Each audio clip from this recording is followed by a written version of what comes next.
Yo, it's me, C-S-C-O-T-T, and welcome to a late Flashback Friday, where I take a look at an 80s movie and give it a review, and this week is a 1986 classic film, Aliens.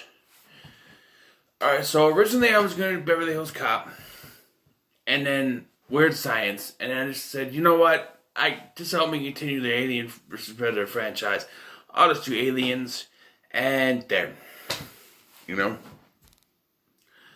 And took long because, as you're going to see on Big OT Radio's channel, we did a lot of food reviews. So those are going to be getting uploaded to his channel for the next few weeks. And, yeah. So, Aliens. It follows the only survivor of the first film, Ellen Ripley, played by, once again, by Sigourney Weaver, as she wakes up 57 years later after the events of the first film, and she finds out that they've colonized the planet with the aliens that they found in the first film, and that it might not be as safe as they say it is. And, yeah, so, from one blockbuster director to another, you go from Ridley Scott to James Cameron. James Cameron, big blockbuster director. Here, I think he did Terminator before this, and yeah, and so now here is Aliens, and so much like the first film, you get yourself an all-star cast. You got Sigourney Weaver, Paul Reiser, Lance Hendrickson, Bill Paxton, Michael Biehn, even Mark Rolston has a little part in this film. And, cast.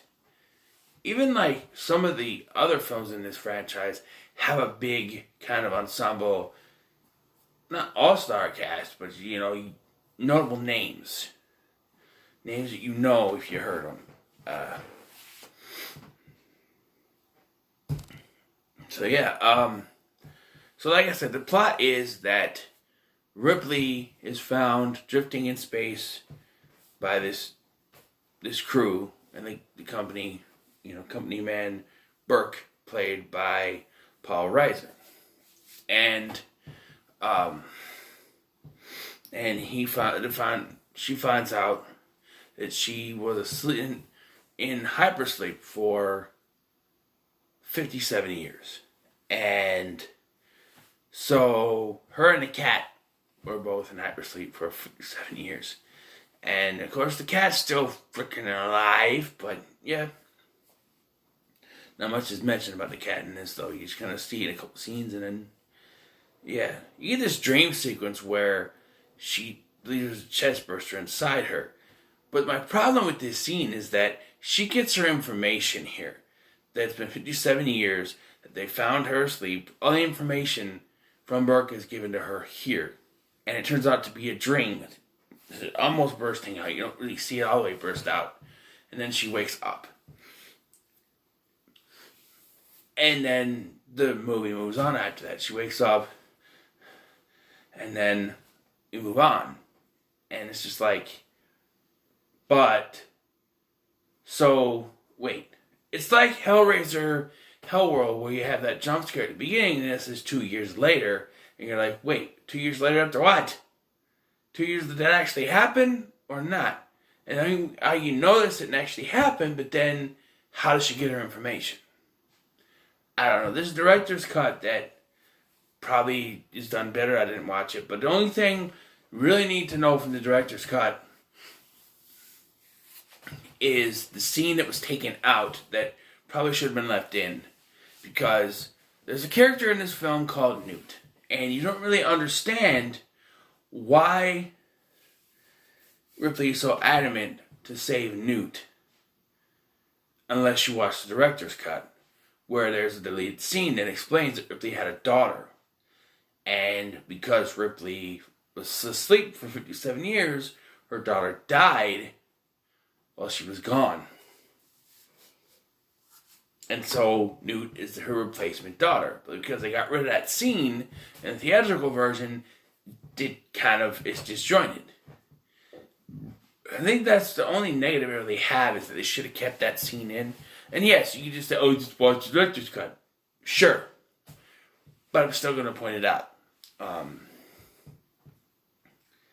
And so, yeah, like I said, we got Bill Paxton. He has some of the best lines in this film.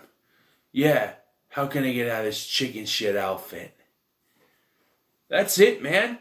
Game over, man. Game over. You know? And the whole thing with Bishop in the hand. Just great. Rest in peace, Bill Paxton. Because he was a great actor. You know, this and Weird Science and Twister, Titanic, great actor. Frailty, forgot about that one. Frailty, I gotta watch Frailty again and do a review for it because that's a good movie, underrated horror movie. You guys should check that out. But here, Ripley tries to warn him about the aliens on the planet. And they say not to worry about it because it's been colonized, but yet they've lost contact with the people on that planet. So when they go to investigate, they find that there's much dead people on that planet because it wasn't as safe as they thought it was. Now, does it make sense that they colonized not knowing what's going on there? And they just colonized? Because here's the thing. The company had to have authorized the colonization, right? But now, if the company, Weyland-Yutani as they're called, sent the Nostromo out into space, and we know that Ash, they were supposed to go there. It was set up by Ash for them to wake up and go there so they could bring back a sample. So, 57 years later, are they still trying to just get a sample from that? We know that Burke is crooked. He's working for the company. So, it's a thought. Did the company allow colonization on that planet just so they can get more alien samples? 57 years later, because Nostromo wasn't able to do it, and they didn't have the right coordinates until, they found Ripley. Maybe Waking Her Up wasn't the first thing they did. They wanted information on what happened. Although I think she did send out a message at the end. So once she sent out a message and maybe they got it. I don't know. But they find Newt on the planet, this feral girl, the only survivor, I think. And yeah, Ripley becomes attached, and it makes sense. She lost her daughter, she will become attached. And you got Vasquez in this film. You can point out what other movies he's actually been in. Michael Bay, Terminator, Take Me Home Tonight. Another movie. Bill Paxton. I already said Frailty, Twister, Titanic, Terminator. Vasquez. She was, I don't know right, but she was in Terminator 2. I guess she's been in a lot of Cameron movies. So, yeah. And even Mark Ralston, he's been in Saw, and he's been on Supernatural. He's been in, various other small roles throughout his career. Actors that went somewhere. Even Paul Reiser, who would go on to be, and can we play the 6 Degrees of Kevin Bacon here? Can we? We could probably do it. Hold on. Yeah, let's try this. Paul Reiser was in Aliens. Okay, Paul Reiser was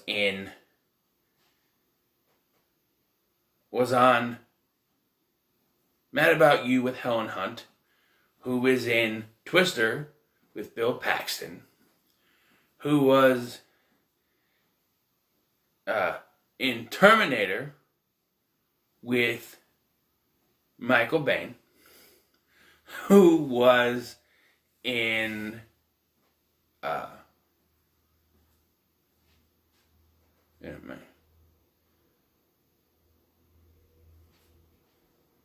I'm trying to think here quick. Can I do...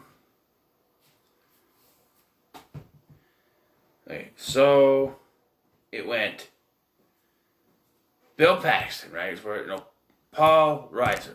Paul Reiser was on Mad About You with Helen Hunt, who is in Twister with Bill Paxton, who is in Terminator with Arnold Schwarzenegger, who was in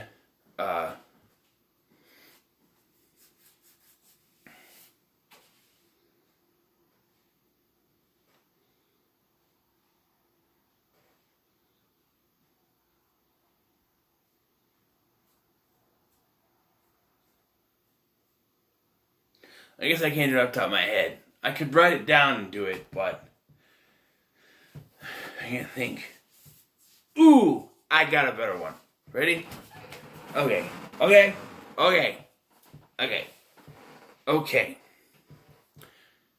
Paul Reiser was on Mad About You with Helen Hunt, who was in Twister with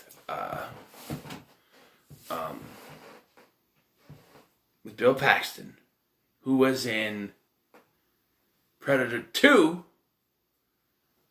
with Danny Glover, who was in, I guess that wouldn't work, who was in Lethal Weapon with Mel Gibson, who was, I don't know, I'm done trying to do it. I can sit here and probably write it out if I figure out the connections, but it was all supposed to lead back to Sigourney Weaver. I was trying to find someone from the original, but I can't think of Tom Skerritt or Harry Dean Stanton.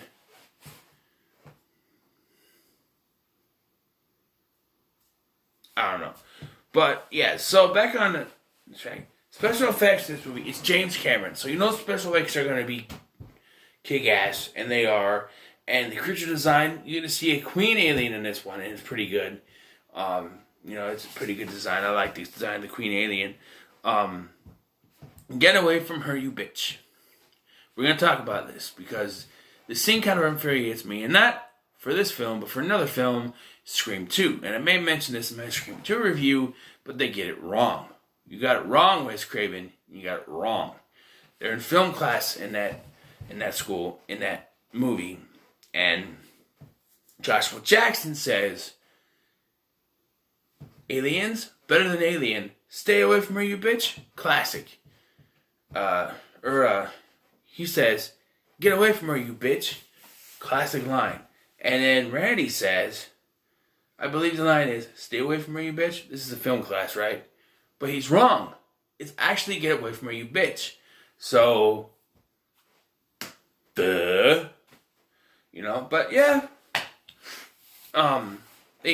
So every time she says that, get away from her, you bitch, I think back to Scream 2 and think, man, Randy was so wrong. But, you also, they also did I think it's a direct TV ad for that when she goes, get away from her, you. Aliens keep attacking. All I'm going to do is stay home and watch my direct TV or something like that. It's just kind of a funny ad. But yeah, what else is there to say about this movie? It is the best Alien movie. And this shirt's going to be high on my list. And it's a classic to be assured. It's one of Cameron's best films. And it's one of the greatest action horror films, ever made. Right up there with Predator. And you know what? But I haven't seen it enough to watch it enough for me to actually go and say, you know what? I'm going to give this a 10. So I cannot, in my good conscience, give it a 10 because I haven't rewatched it. This is only my second time watching this. So I'm going to give it a 9. A 9 out of 10 for me. So what are your guys' thoughts on aliens? Let me know in the comments below. Like, share, and subscribe. I've been Scotty. Thank you for watching. I'll see you in the next one.